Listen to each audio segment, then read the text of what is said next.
काली रात बालक विष्णुगुप्त के जीवन की सबसे भयानक रात थी। उसने अपने माता पिता को हमेशा के लिए खो दिया था। पूरा दिन गुजर गया, अंधेरी रात की शुरुआत हो गई थी।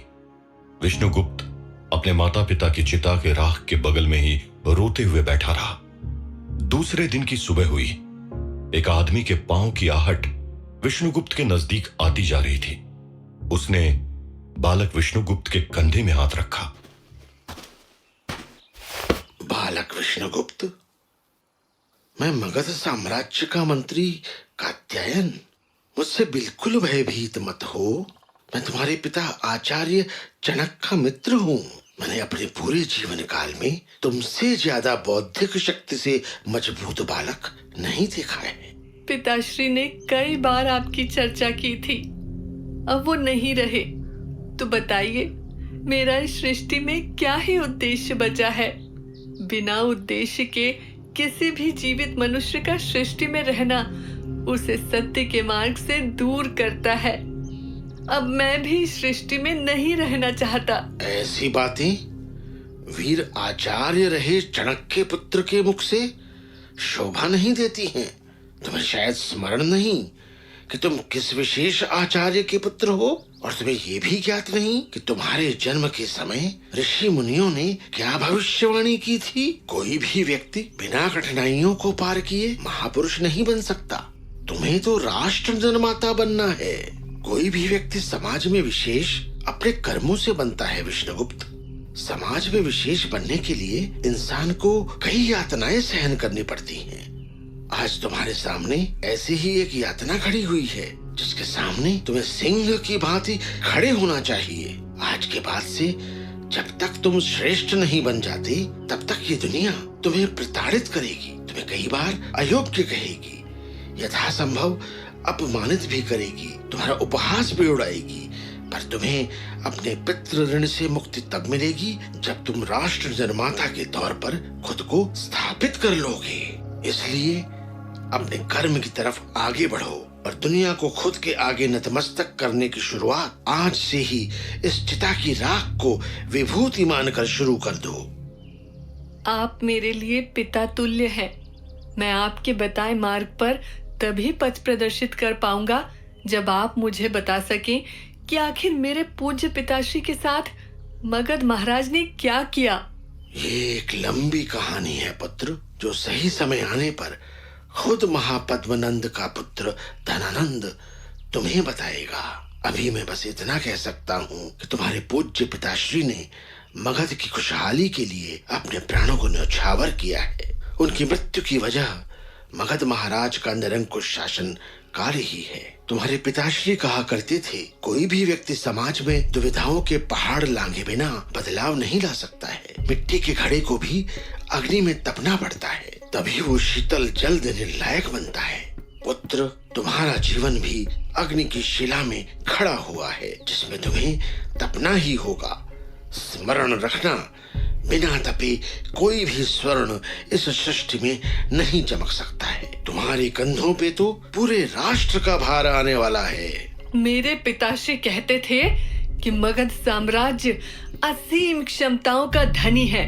ये पूरे संसार का केंद्र बिंदु बन सकता है।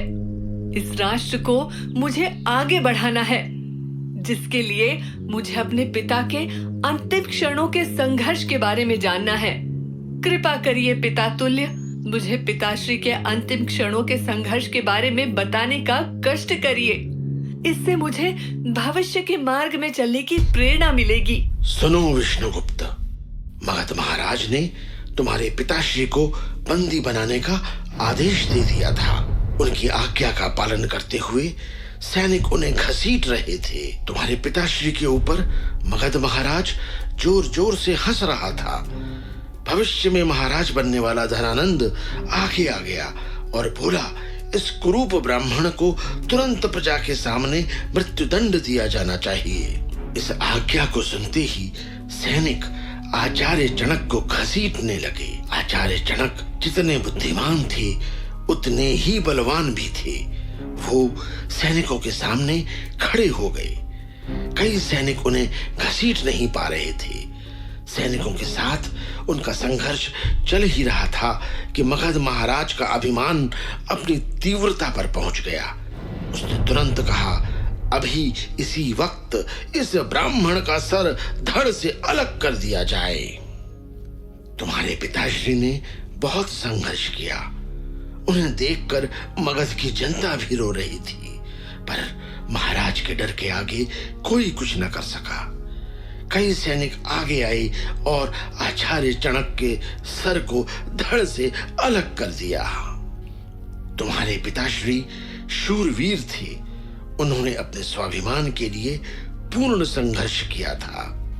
वो पहले शूरवीर थे जिसने मगध साम्राज्य के निरंकुश शासन को अकेले चुनौती दी थी। इस भूमि ने मेरे पिता का तिरस्कार देखा है, उनकी मृत्यु देखी है। मगध महाराज और उसके पुत्र धनानंद को मैं चणक पुत्र विष्णुगुप्त कभी क्षमा नहीं करूंगा।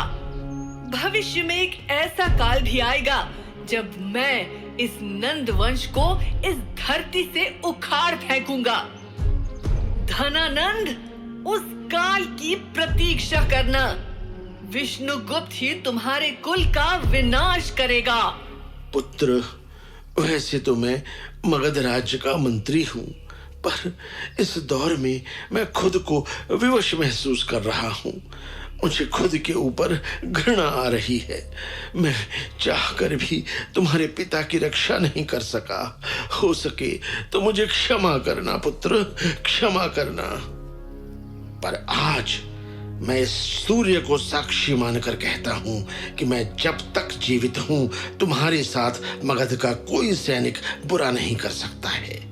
मैं तुम्हारी सुरक्षा को लेकर तुम्हें आश्वस्त करता हूं। नहीं नहीं, आप मेरे पिता तुल्य हैं। क्षमा मांगकर मुझे पाप का भागी मत बनाइए। पुत्र, मैं तुम्हारा शुभचिंतक हूं। तुम्हारे पिता ने तुम्हारे बारे में बताया था, इसलिए मुझे तुम्हारी क्षमताओं के बारे में ज्ञात है।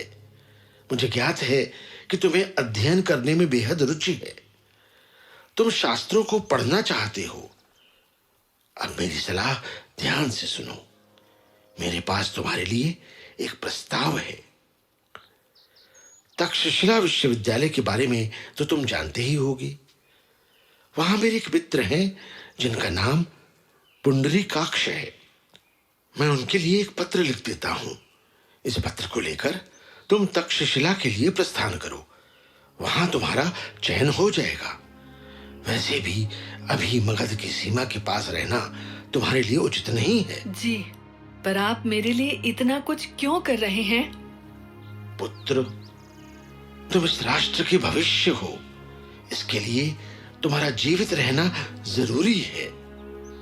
मैं तुम्हारे पिताश्री को बचा नहीं सका, पर तुम्हारे लिए मैं कुछ भी करने को तैयार हूं। मगध में तुम्हारी जान को खतरा है, इसलिए तक्षशिला जाते वक्त भी तुम किसी को अपना नाम विष्णुगुप्त नहीं बताओगे। तक्षशिला की यात्रा बहुत लंबी है। वहां पहुंचने में तुम्हें कई साल लग जाएंगे, लेकिन जब तुम वहां पहुंच जाओगे तो तुम्हारे जीवन को एक नई दिशा मिलेगी। तुम कुटिल नीतियों के धनी हो, इसलिए आज से तुम सभी को अपना नाम कौटिल्य बताओगे। इस तरह बालक विष्णुगुप्त को अपना दूसरा नाम कौटिल्य मिल चुका था। समय अपनी रफ्तार से आगे बढ़ता गया। कुछ दिन विष्णुगुप्त, जो कि अब कौटिल्य बन चुका था, वो पास के ही गांव में रहा। कुछ दिनों बाद वो मंत्री कात्यायन के लिखे पत्र के साथ तक्षशिला के लिए प्रस्थान किया। जैसा कि सभी को मालूम है कि चाणक्य ने अपना अध्ययन तक्षशिला से पूरा किया था। तक्षशिला, जो कि पाकिस्तान के रावलपिंडी में है, वो आज से 2000 साल पहले अध्ययन का अंतरराष्ट्रीय केंद्र हुआ करता था। तक्षशिला का इतिहास ईसा से 600 वर्ष पहले शुरू होता है। हालांकि लोक मान्यता है कि भारत के पुत्र तक्ष के नाम पर तक्षशिला स्थापित हुई। ऐसा मानने वाले वाल्मीकि रामायण का हवाला देते हैं। बाद में इसकी ख्याति प्राचीन भारत के प्रमुख विद्यापीठ के रूप में हुई। तक्षशिला, नालंदा और विक्रमशिला प्राचीन भारत के 3 ज्ञान केंद्र थे। इन्हें आज के समय के हार्वर्ड, कैम्ब्रिज और ऑक्सफोर्ड से भी बड़ी ख्याति प्राप्त थी। तक्षशिला पहले व्यावसायिक मंडी बना। यूनान, पर्शिया, अफगानिस्तान, चीन से लगातार आवागमन के कारण यहाँ के व्यवसायियों ने अपने पुत्रों को शिक्षा देने के लिए विद्वानों को आश्रय देना शुरू किया। शिक्षा लेने के लिए भवन का निर्माण कराने लगे, आचार्यों के रहने खाने का प्रबंध भी करवाने लगे। फिर देश के विभिन्न भागों से विद्वान यहाँ आने लगे। धीरे धीरे तक्षशिला को विश्व भर में पढ़ाई का केंद्र मान लिया गया था। भारत के पहले प्रधानमंत्री जवाहरलाल नेहरू ने भी चाणक्य और उनकी शिक्षा का डिस्कवरी ऑफ इंडिया में उल्लेख किया है।